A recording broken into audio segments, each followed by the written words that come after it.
The billionaire was stepping out of her car when she saw him, a shivering boy, barefoot in the freezing rain, holding 2 newborns against his chest.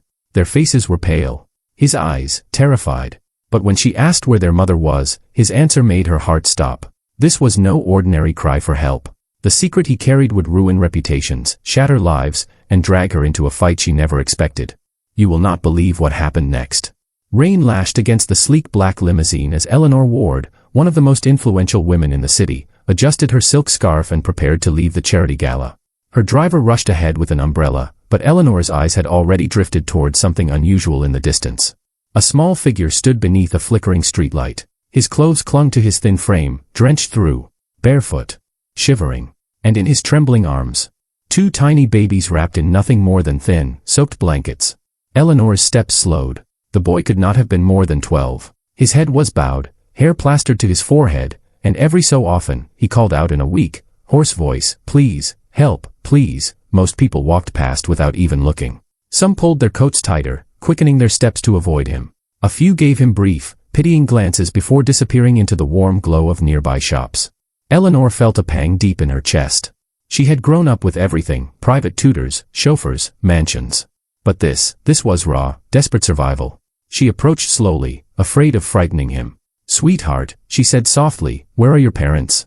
The boy looked up, his lips trembling, not from the cold, but from something else. Fear. His eyes darted around as if searching for someone. I cannot tell you. Please, just take them somewhere safe." He tried to press the babies into her arms, but Eleanor instinctively stepped back.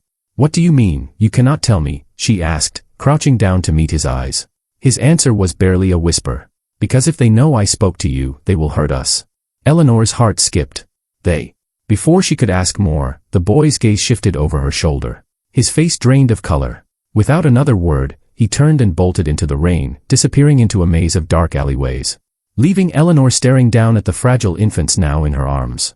She looked around, but saw no sign of whoever had scared him. The babies whimpered softly, their skin ice cold. Eleanor's pulse quickened.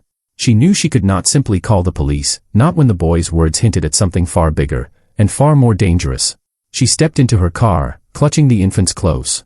In that moment, she had no idea that what she had stumbled upon was about to pull her into a web of secrets powerful enough to destroy some of the city's most untouchable people. And one of those secrets was about her own family. The babies were so light in Eleanor's arms, it felt as if the rain might wash them away. She wrapped them in her silk shawl, telling the driver to head straight to her penthouse. But she could not shake the boy's words. "If they know I spoke to you, they will hurt us." Who were they? And why would a child be wandering the streets in the rain with 2 newborns? At home, Eleanor summoned her private doctor. Dr. Patel examined the babies in silence, his brow furrowing. "They are underweight," he finally said. "And look here," he gently pulled back the blanket to reveal faint marks on one baby's wrist, thin, dark lines, like old rope burns. The other had a small bruise on her shoulder. Eleanor's stomach turned. "These are not from neglect alone. Someone has handled them roughly." Dr. Patel nodded grimly. "If they are twins, they were likely born recently, but where is their mother?" That question gnawed at Eleanor. She instructed her assistant to search for any missing persons reports matching the description of a young woman with newborn twins. Hours later, the assistant returned with nothing, no mother, no hospital records, nothing. That was when Eleanor remembered something.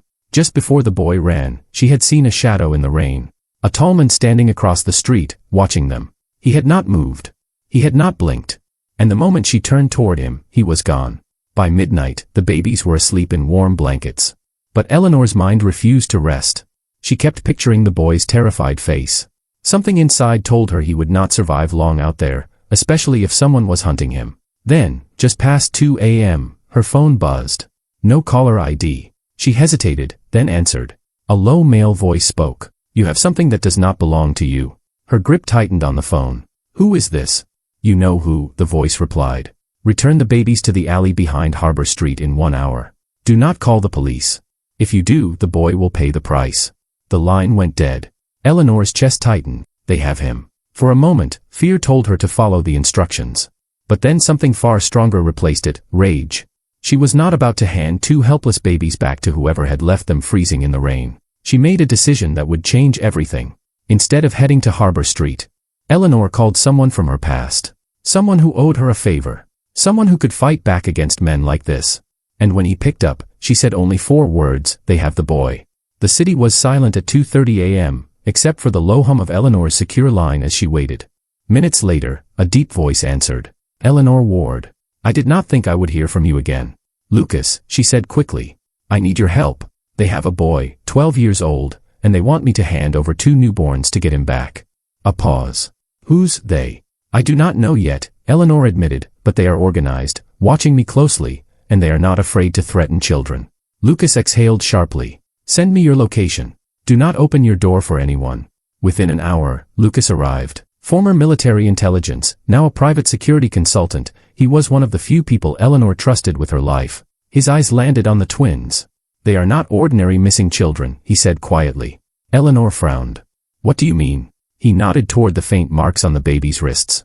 These are consistent with being restrained during transport. Someone was moving them, illegally. My guess.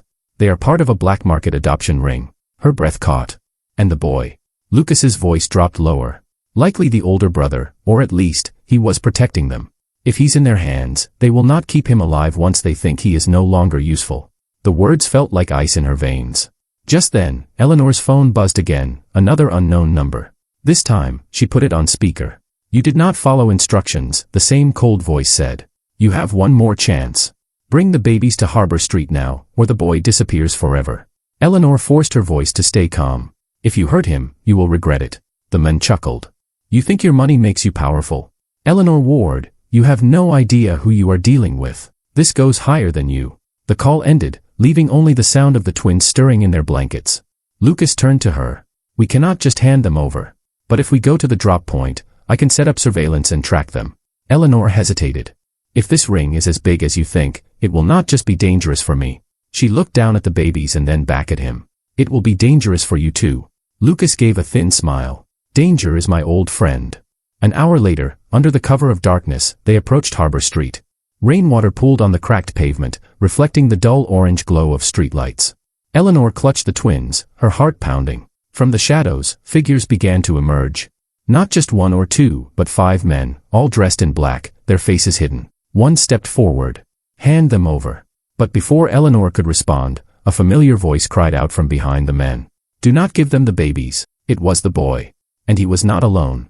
In the weeks that followed, Eleanor refused to let the boy's words fade. With Lucas and the federal task force, she poured her wealth and influence into the investigation. Every step uncovered more of the dark network, hidden safe houses, forged adoption papers, and names of people who operated above the law. It was dangerous, but she did not care.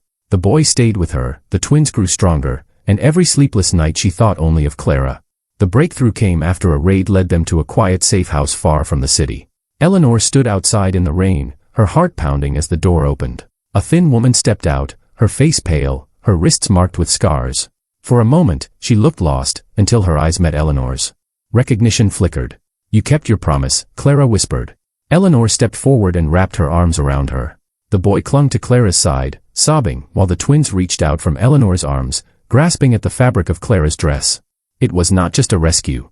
It was a reunion, a promise fulfilled, and a life reclaimed. That night, Eleanor realized something she had never truly understood.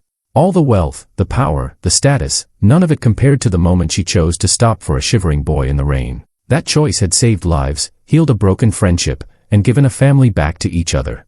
And she knew she would make the same choice again.